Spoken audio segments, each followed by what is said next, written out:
Hello everyone, today we're gonna learn Beat It by Michael Jackson. So it sounds something like this.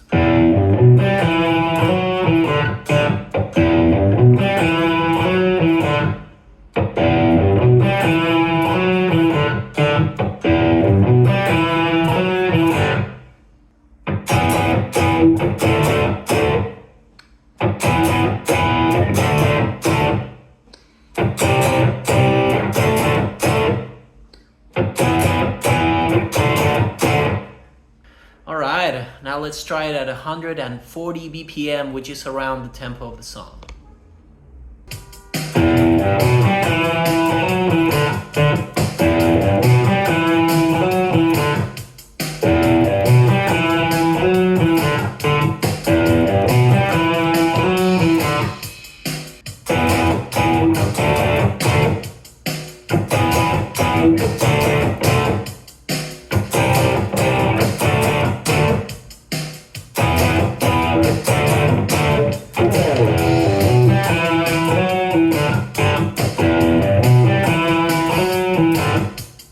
Okay, so we're gonna go note by note, and I'm gonna show you first the riff, and then we're gonna learn the chords, which are fairly easy.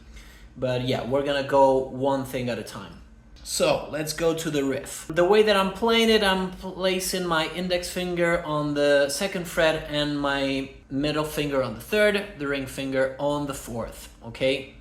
So I'll start by playing the open 6th string, then I play the 3rd fret of the 6th string, and then I play the 2nd fret of the 5th string. Then I jump to the 3rd string open.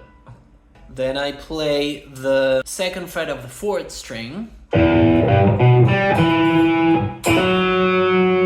And here I'm doing a hammer-on from the 2nd to the 4th fret of the 4th string. And then I go 2nd fret of the 4th string again. And then I play 2 open 4th strings, okay? So if I go again,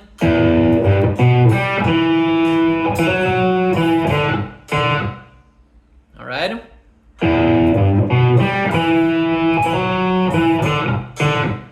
But then the second time we play something slightly different. The second time that we play the riff, we go.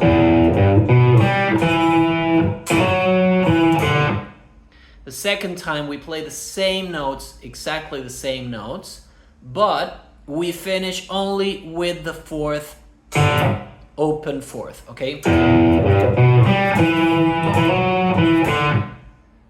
And then we mute, all right? So there are different ways to play this riff. I'll show you first the notes, and then I can show you different ways, or I don't know, ways that you can change it to make it more interesting maybe. All right, so. All right, why don't we focus on the open 4th string at the end? It's very important that the note doesn't last too long, right? It's not like and we let it ring. No, it doesn't go like that. We want to hear this. So we can mute with the right hand or with the left, but we want to hear open string, mute, open string, mute. All right? Otherwise, it doesn't sound like the song. It's not rhythmical, right? And then at the end, that last open 4th string is the same thing. We also want to hear only, right? Only that note. We play it, then we mute. All right? And remember, we finish the first part of the riff like this, and then the second part of the riff like this, only with one open string, all right? So.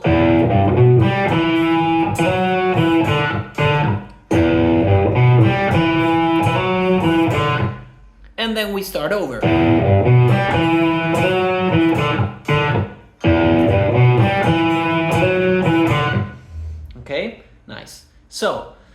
keeping that in mind, we could make some little changes here and there.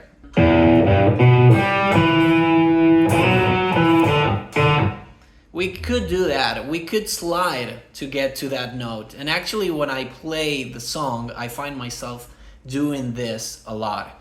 And I'm showing you first the hammer-on, because if I'm not mistaken, that's the way that the original song sounds like, okay? So the original song, you hear the guitar player hammering on, right? But we could try different things.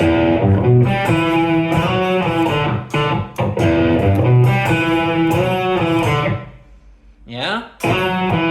We could use that finger, but the idea is not to use one finger because we are lazy. We want to change things a little bit, right? I don't know, I really like how it sounds like this.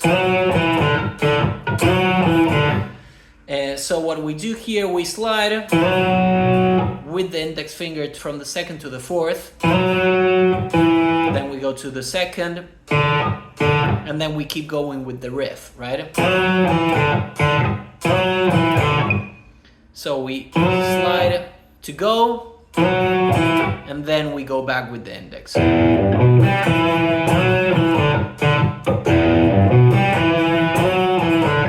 And I really like how it sounds. All right, let's clarify this. This is very important.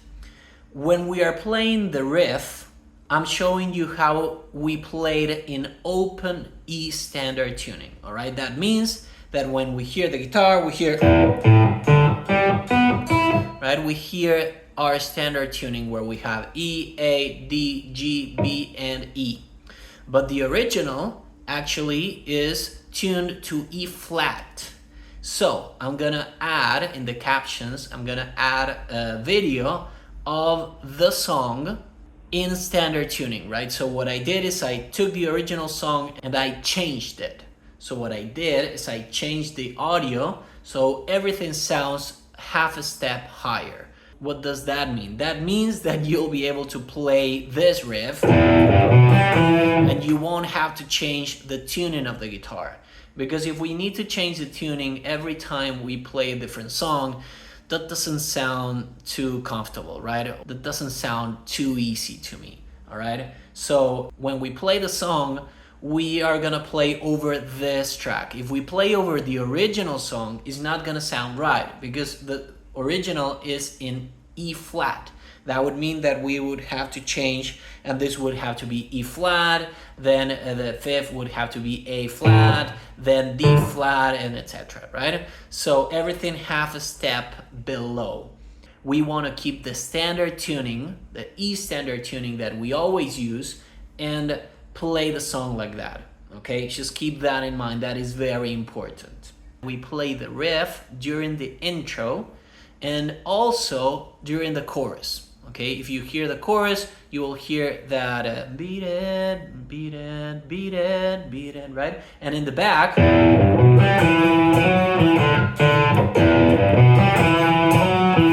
okay?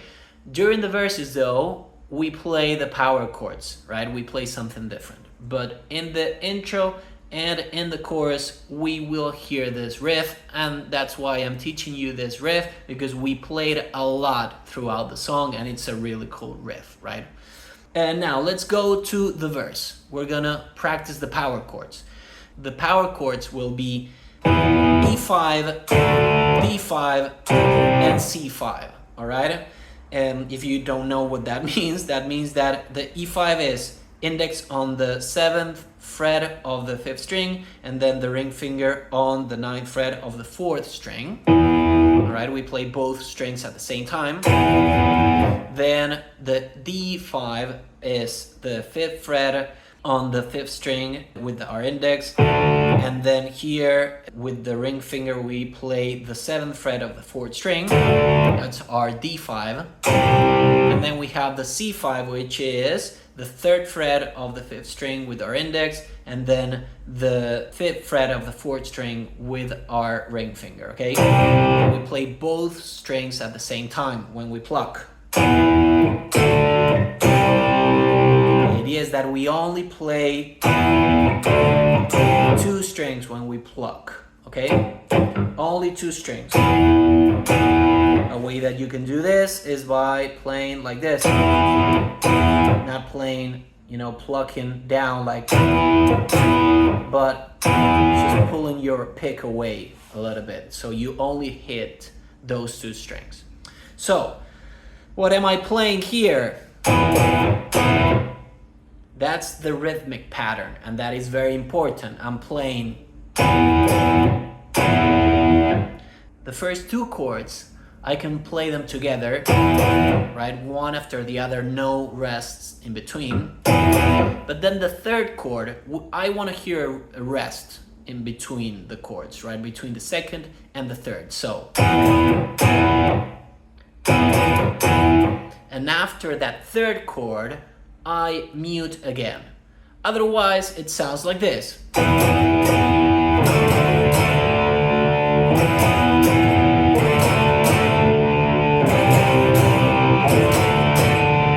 We don't want that. We want to play it with the particular rhythm of the song, which is, right? So, let's go back to that E chord, that E power chord. Okay, so it's very important to keep the rests, right? So let's play it slow.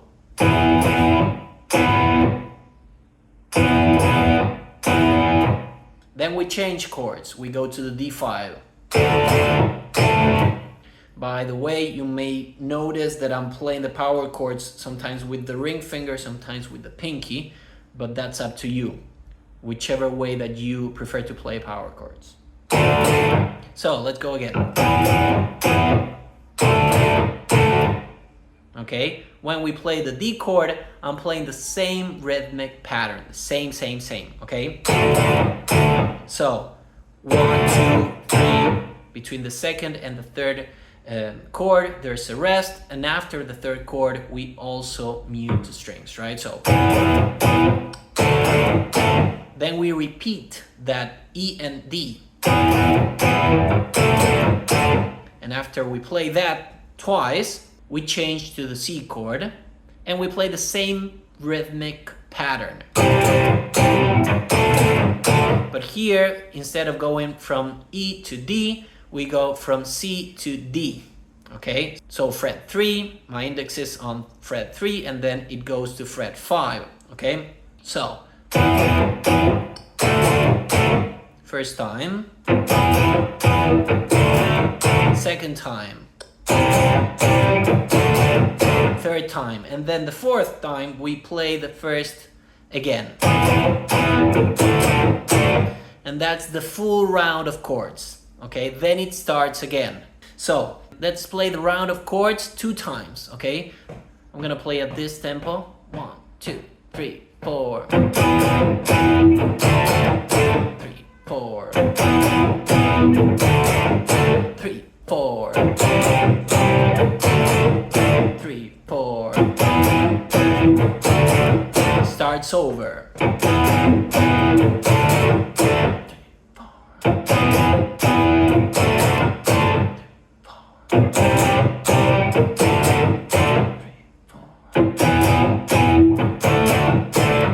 Okay, this time I played it twice. Okay, the full round of chords twice. So E, D, E, D, C, D, E, D. That's the full round of chords. Okay, and what I'm doing with the right hand is I'm plucking down. Okay, every time that I'm playing that power chord. I could do this also. I could go down and up, but I think for this song it's better if we hear the attack of the pick going down, right?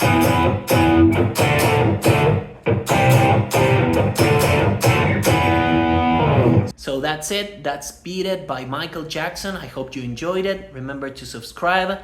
And if you want to learn any particular song or riff, just let me know. Write it in the comments, and then I'll do all that I can to try to make a video to play that song, all right? So, hope you enjoyed the lesson today, and I'll see you on the next video.